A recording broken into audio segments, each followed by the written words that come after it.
Welcome to our channel scholar portal. তো বন্ধুরা, তোমাদের পরীক্ষার আর বেশি দেরি নেই।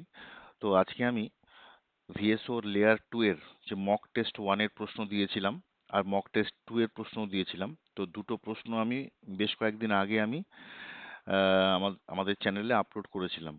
তো তোমরা আশা করি হয়তো অনেকে করেছো, অনেকে এটা সলভ করোনি। তো যাই হোক, আজকে আমি যে লেয়ার 1 সরি লেয়ার 2 এর যে টেস্ট 1 যে প্রশ্ন আমি দিয়েছিলাম, তো সেইটার সলিউশনগুলো আনসারগুলো আমি এখানে বলে দিচ্ছি। তোমরা এগুলো মিলিয়ে নেবে এবং অবশ্যই কিন্তু এটা প্র্যাকটিস করে নেবে, ঠিক আছে? তো চলো শুরু করা যাক। প্রথম যে প্রশ্নটা ছিল, দেখো, যদি বল এফ, দৈর্ঘ্য এল এবং সময়টি মৌলিক রাশি হয় তবে ঘনত্বের মাত্রা নির্ণয় করো। দেখো, এই ধরনের কিন্তু একটা প্রশ্ন কিন্তু আসতেই পারে লেয়ার 2 তে, এটা একটা কমন প্রশ্ন, ঠিক আছে? তোমাদের ভৌত রাশির থেকে প্রশ্ন। তো এটার যে উত্তরটা হবে সেটা হচ্ছে অপশন সি হবে। ঘনত্বের মাত্রা বলেছে F L to the power -4 T square, এটা ঠিক আছে। তো এটা হচ্ছে অপশন হবে একের সি। 2 নম্বরের যে প্রশ্নটা আছে, একটি বস্তু প্রথম 2 সেকেন্ডে 200 সেন্টিমিটার এবং পরে 4 সেকেন্ডে 220 সেন্টিমিটার পথ অতিক্রম করে, তাহলে যাত্রা শুরু করার 7 সেকেন্ড পরে বস্তুটির গতিবেগ কত হবে? এটার উত্তর হবে option D, 10 centimetre per second. তারপর দেখো, 3 নম্বরের যে প্রশ্ন, এটা একটা ইম্পর্টেন্ট প্রশ্ন। এই ধরনের প্রশ্ন কিন্তু পরীক্ষায় এসছিল, আসতেও পারে। একটা ইঞ্জিন সমগতিতে একটা পাহাড়ের দিকে এগিয়ে চলেছে, ঠিক আছে? এটা সাউন্ড চ্যাপ্টারের থেকে এসেছে। যখন এটি পাহাড় থেকে 1 কিলোমিটার দূরে, তখন এটি একটি তাৎক্ষণিক হুইসেল বাজায়, যার প্রতিধ্বনি 5 সেকেন্ড পরে ড্রাইভার শুনতে পায়। বাতাসে শব্দের বেগ 330 মিটার পার সেকেন্ড, আমরা জানি। ইঞ্জিনের গতিবেগ চেয়েছে, ওকে? তো এটার উত্তর হবে বি, 70 মিটার পার সেকেন্ড। 4 নম্বরের প্রশ্ন, আলো থেকে ডেফিনেটলি তোমাদের একটা প্রশ্ন আসবে। তো এই ধরনের যে কনসেপচুয়াল প্রশ্ন আসতে পারে, তোমাদের হয়তো অ্যাঙ্গেলটা বের করতে দিতে পারে। এখানে এখানে যেমন থিটা অ্যাঙ্গেলটা বের করতে বলা হয়েছে, তোমাদের হয়তো এইটা দেওয়া থাকবে, হয়তো এই অ্যাঙ্গেলটা বের করতে দিতে পারে। যাই হোক, তো দেখো, বলা হয়েছে দুটি দর্পণকে পরস্পরের সাথে থিটা কোণে রাখা আছে। তাহলে একটা আলোকরশ্মি দর্পণ 1-এ, এটা হচ্ছে দর্পণ 1, 30 ডিগ্রি কোণে আপতিত হয়। যদি দর্পণ 2-এ রশ্মির প্রতিফলন কোণ 30 ডিগ্রি হয়, তবে থিটার মানটা চেয়েছে, ওকে? তো থিটার মানটা তোমাদের কি করতে হবে? বের করতে হবে। তো এই প্রশ্নটা, তোমার 4 নম্বরের যে প্রশ্নটা আছে, এটার উত্তর হয়ে যাবে আমাদের সি, 4-এর সি হবে, ওকে? 60 ডিগ্রি। নেক্সট, 5 নম্বরের প্রশ্নটা, এই প্রশ্নগুলো তোমরা কিন্তু যদি সলভ করে থাকো, আর যদি সলভ নাও করে থাকো, অবশ্যই সলভ করবে এবং যে আনসারগুলো দাগিয়ে দিচ্ছি তার সঙ্গে ম্যাচ করবে। যদি কোনো প্রবলেম মনে হয় কোনো প্রশ্নে, বা তোমার মনে হচ্ছে যে অন্য আনসার হবে, তাহলে কিন্তু কমেন্ট বক্সে জানাবে, ঠিক আছে? আমি দেখে ওটাকে তোমার ডাউটটা ক্লিয়ার করার চেষ্টা করব। 5 নম্বরের প্রশ্ন, একটা জলের ট্যাঙ্কের তলদেশে একটা পাথর রাখা আছে। যদি ট্যাঙ্কে জলের গভীরতা 30 সেন্টিমিটার হয়, তবে পৃষ্ঠতল থেকে পাথরটিকে কিরকম মনে হবে? ঠিক আছে? তো এটার উত্তর হবে বি, 30 সেন্টিমিটারের কম গভীরে আছে বলে মনে হবে, ঠিক আছে? 6 নম্বর, একটা পরিবাহী রোধ অপর একটির যে পরিবাহী রোধ আছে তার দ্বিগুণ। পরিবাহী দুটি দুই প্রান্তের মধ্যে বিভব প্রভেদের সমান হলে তাদের মধ্য দিয়ে তড়িৎ প্রবাহের অনুপাত কত? ঠিক আছে? তো এটার উত্তর হবে 6-এর ডি, 1:2। 7 নম্বর, প্রদত্ত অক্সিজেনের বাইনারি যৌগগুলোর মধ্যে কোনটি অক্সাইড নয়? ওকে, এর উত্তর হবে OF2। 8 নম্বরের যে প্রশ্নটা দেখো, নাইট্রিক অ্যাসিড HNO3 এবং H3PO4 এর অ্যানহাইড্রাইড গুলো হলো যথাক্রমে কি কি? এই দুটো যে আমাদের যৌগ দেওয়া আছে, এদের অ্যানহাইড্রাইড গুলো বলেছে কি কি হবে। তো এটা উত্তর হবে তোমার 8-এর বি হবে, ঠিক আছে? N2O5 এবং P2O5। নেক্সট, 9 নম্বরের যে প্রশ্নটা রয়েছে, বিশুদ্ধ পদার্থ থেকে রঙিন উপাদান নিষ্কাশন করতে সক্রিয় চারকোল ব্যবহার করা হয়। এটি যে উপায়ে ক্রিয়া করে সেটি কি হবে? এটা হবে উত্তর ডি, 9-এর ডি হবে, অধিশোষণ। 10 নম্বরের প্রশ্নটা দেখো, যেটিতে সমযোজ্যতা এবং তড়িৎযোজ্যতা উভয়ই জড়িত। এই প্রশ্নটাকে আমি স্টার মারছি। এই ধরনের প্রশ্নটা তোমাদের যোজ্যতা রিলেটেড আমি কিন্তু 2-3টে ভিডিও করে রেখেছি, তোমরা চাইলে পরে ভিডিওটা দেখে দেখে নিও। এই তড়িৎযোজ্যতা এবং সমযোজ্যতা দিয়ে কিন্তু প্রশ্ন আসতে পারে। তো এটার উত্তর হয়ে যাবে তোমাদের সোডিয়াম হাইড্রোক্সাইড, NaOH। নেক্সট, 11 নম্বরের প্রশ্নটা, তোমাদের একটা অঙ্ক আছে, x² + 1/x² 1 হলে এই ভ্যালুটা বের করতে হবে। তো এটার উত্তর হবে ওয়ান হবে। এই ধরনের প্রশ্ন কিন্তু খুব ইম্পর্টেন্ট তোমাদের লেয়ার টু এর জন্য, তো তোমরা কিন্তু করে নেবে।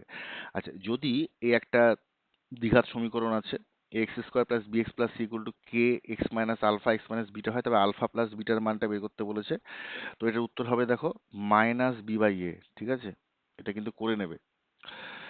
নেক্সট 13 নম্বর প্রশ্ন, এই 441 টু দি পাওয়ার 0.5 আছে ইস টু 7 স্কোয়ার, এই অনুপাতটির সরলতম আকার কি হবে সেটা বের করতে হবে। উত্তর হবে 3:7। তোমরা চেক করে নেবে। ওকে। 14, একটা সমকোণী ত্রিভুজ ত্রিভুজ এবিসি এর ভূমি এবি এর উপর একটা বর্গক্ষেত্র অঙ্কিত। এই বর্গক্ষেত্রের কর্ণের উপর যদি অপর আরেকটা বর্গক্ষেত্র অঙ্কিত হয়, তবে সেই বর্গক্ষেত্রের ক্ষেত্রফল কত? প্রদত্ত সমকোণী ত্রিভুজের লম্ব ও অতিভুজের দৈর্ঘ্য দেওয়া আছে, দেখো। ঠিক আছে, তো এই অঙ্কটা দেখো আমি কিন্তু একটা আমাদের রিসেন্ট কিছুদিন আগেই আমি এই প্রশ্নটা সলভ করে দিয়েছিলাম। তোমরা নিজেরা একবার ট্রাই করবে, না হলে ওই ভিডিওটা দেখে নিও। ওকে। তো এটা অপশন হবে 14 এ, 288 বর্গ সেন্টিমিটার। একটি চৌকিদার এক চোরকে তাড়া করে এবং চোরটির প্রতি 5টি পদক্ষেপ, চৌকিদারের 4টি পদক্ষেপ নেয়। আবার চৌকিদারের প্রতি 6টি পদক্ষেপ দূরত্ব চোরের 8টি পদক্ষেপের দূরত্বের সমান হয়। তো চৌকিদার ও চোরের গতিবেগের অনুপাত কত? দেখো এই অঙ্কটা যে শর্টকাট ট্রিক আছে সেটা কিন্তু আমি একটা শর্ট ভিডিওতে বেশ কিছুদিন আগে আমি করিয়ে দিয়েছিলাম। তোমরা এটা করে নেবে, ট্রাই করবে অ্যাটলিস্ট, না হলে ওখান থেকে দেখে নিতে পারো। ওকে, তো এটা উত্তর হবে 15 বি, 16:15। 16 নম্বরের প্রশ্ন, এ হলো একটা 3 অঙ্কের বৃহত্তম পূর্ণবর্গ সংখ্যা যা জোড়, এবং বি হলো 4 অঙ্কের ক্ষুদ্রতম পূর্ণবর্গ সংখ্যা যা বিজোড়, তবে রুট বি মাইনাস এ প্লাস 100 এর সরলতম মান বের করতে বলেছে। এটার উত্তর হবে 16 এ।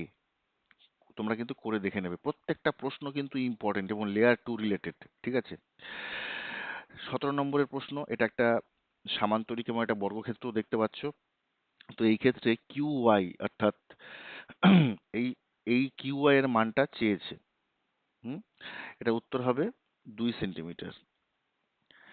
18 নম্বরের প্রশ্নটা, তোমার 7টি পরীক্ষার গড় নম্বর 56%, পরের পরীক্ষার নম্বর কত হলে একসাথে সবকটি পরীক্ষার গড় নম্বর 60%? ইজি প্রশ্ন, বাট নিয়মটা তোমাকে জানতে হবে। আশা করি তোমরা এটা সহজেই করে ফেলতে পারবে। তো 18-র এটা উত্তর হবে সি, 88%। 19 নম্বরের প্রশ্ন, নিচের কোনটি একটা দ্বৈত দ্বৈত উদ্দেশ্যে ব্যবহৃত মুরগির জাতি? ঠিক আছে, লাইফ সায়েন্সের প্রশ্ন। তো এটা হলো আমার অপশন হবে সি, প্লাইমাউথ রক। ঠিক আছে। 20 নম্বরের প্রশ্ন, মধুতে পুষ্টিগতভাবে রয়েছে। ঠিক আছে। আচ্ছা, এই প্রশ্নটা তোমরা বইতে হয়তো একরকম ভাবে পাবে, কিন্তু এর অ্যাকচুয়াল উত্তর হবে হলো কেবল কার্বোহাইড্রেট। দেখো, প্রোটিন যেটা আছে, প্রোটিন ওখানে থাকে। ওকে, বাট অ্যাকচুয়ালি বলেছে পুষ্টিগতভাবে যেটা রয়েছে মেনলি হচ্ছে কার্বোহাইড্রেট, বাকিগুলো কম থাকে। ওকে, তো প্রশ্নটা যেভাবে আসবে সেই হিসাবে কিন্তু তোমরা আনসার করবে। 21 নম্বরের প্রশ্ন দেখো, নিচের কোনটি আগাছার উদাহরণ নয়? উত্তর হবে স্ট্রবেরি, বাকিগুলো আগাছা। 22 নম্বরের প্রশ্ন, গলগি বস্তুর উৎপত্তি হয় যেখান থেকে, সেটা কি হবে? এর উত্তর হবে ইয়ার, এন্ডোপ্লাজমিক রেটিকিউলাম জালিকা। ঠিক আছে। 23 নম্বর, ইউক্যারিওটে রাইবোজোমের গঠন সম্পাদিত হয়। উত্তর হবে ডি, অর্থাৎ তোমার নিউক্লিওলাসে এবং সাইটোপ্লাজমে। 24 নম্বরের প্রশ্ন, এক্স হলো একটা পর্ণমোচী উদ্ভিদ যার ফলে যে ফল হয় তার উচ্চ পরিমাণে ওয়াই থাকে, যা স্কারভি রোগের চিকিৎসায় ব্যবহৃত হয়। তাহলে এক্স আর ওয়াই কে শনাক্ত করতে বলেছে। সিম্পল প্রশ্ন, এটা হচ্ছে এক্স হলো আমলা, ওয়াই হচ্ছে অ্যাসকর্বিক অ্যাসিড। নেক্সট 25 নম্বর, লাস্ট প্রশ্ন, বলছে নিম্নের হরমোনগুলোর মধ্যে কোনটি বিপাকীয় ক্রিয়াকলাপের জন্য দায়ী? তো উত্তর হবে থাইরক্সিন। ঠিক আছে বন্ধুরা, তো এই হলো আমাদের 25টা প্রশ্ন। আমি হয়তো 50টা প্রশ্নের আরেকটা মক টেস্ট হয়তো আমি নিয়ে আসব। তো তোমাদের এখন যেহেতু শেষ মুহূর্তের প্রস্তুতি, তাই এই ধরনের কিছু এমসিকিউ, ইম্পর্টেন্ট এমসিকিউ এবং রিভিশন দরকার। তো তাই আমি ভিডিওটি বানিয়েছি। তো তোমরা আশা করি ভিডিওটি স্কিপ না করে পুরোটা দেখবে। ঠিক আছে। এখন কিন্তু যাই আমি দেবো সেই প্রত্যেকটা ভিডিও কিন্তু খুব ইম্পর্টেন্ট হতে চলেছে। ওকে, মেবি আর 2-3টে ভিডিও আমি দেবো এক্সামের আগে। তোমরা বাড়িতে খুব ভালোভাবে প্র্যাকটিস করো। আর যা যা আমি এতদিন ধরে করিয়েছি দিয়েছি, এবং আমাদের যারা গ্রুপের মেম্বার আছো, আশা করি তোমরা ফলো করেছো, তোমাদের পরীক্ষা অবশ্যই ভালো দিতে হবে এবং তোমরা চেষ্টা করবে খুব ভালো মার্কস পেতে, এবং সব থেকে ইম্পর্টেন্ট হলো নেগেটিভ মার্কসটা যতটা সম্ভব কিন্তু তোমাদের এড়িয়ে চলতে হবে। ঠিক আছে? চলো ভালো করে পড়াশোনা করো, সময় একদম নষ্ট করবে না। All the best. সবাই তোমরা পরীক্ষায় সফল হও এই শুভকামনা করছি। Thank you.